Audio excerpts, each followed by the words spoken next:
तर विधानसभेमध्ये मंत्री उपस्थित नसल्यामुळे विरोधी पक्षातले आमदार आक्रमक झालेत। अर्थसंकल्पीय अनुदानाच्या मागण्यांवर चर्चेवेळी मंत्री अनुपस्थित होते। बांधकाम मंत्री, कामगार मंत्री कुठे आहेत असा सवाल आमदार सुनील प्रभूंनी केला। विजय वडेट्टीवार आणि सुनील प्रभूंनी सभात्याग करण्याचा इशाराही दिला, तर विरोधी पक्षातील आमदारांना मंत्री शंभूराज देसाईंनी उत्तर दिलं।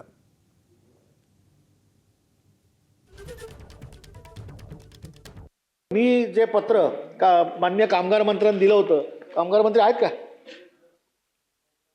बोला, कामगार मंत्री नाही, कशाला बोलू कामगारावर?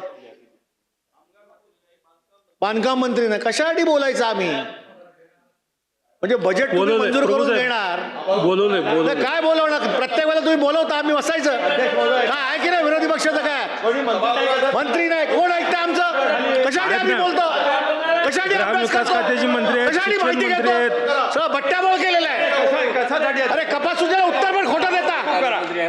तहकूब करा, हाऊस 10 मिनिटांनी तहकूब करा। प्रभू साहेब, आम्ही बोलणार, आम्ही बसतो। प्रभू साहेब संसदीय कार्यमंत्री आहेत, संसदीय कार्यमंत्र्यांना उत्तर देणार नाही। प्रत्येक वेळेला तुम्ही असं म्हणता।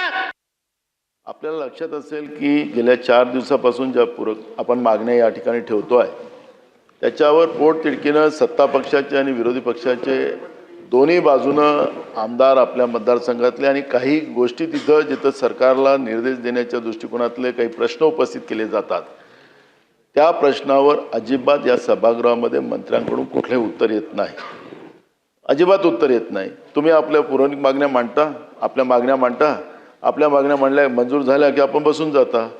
आम्ही इथं जे प्रश्न उपस्थित करतो त्याचं उत्तरच या सभागृहात येत नाही। मागच्या आठवड्यामध्ये आम्ही उत्तर द्यायला उभं राहिलो, 3 किंवा 4 सदस्य होते। सन्माननीय तालिका अध्यक्षांनी त्यावेळी सांगितले की जे सदस्य नाहीत त्यांचे उत्तर देऊ नका, जे सदस्य आहेत त्यांची उत्तर द्या।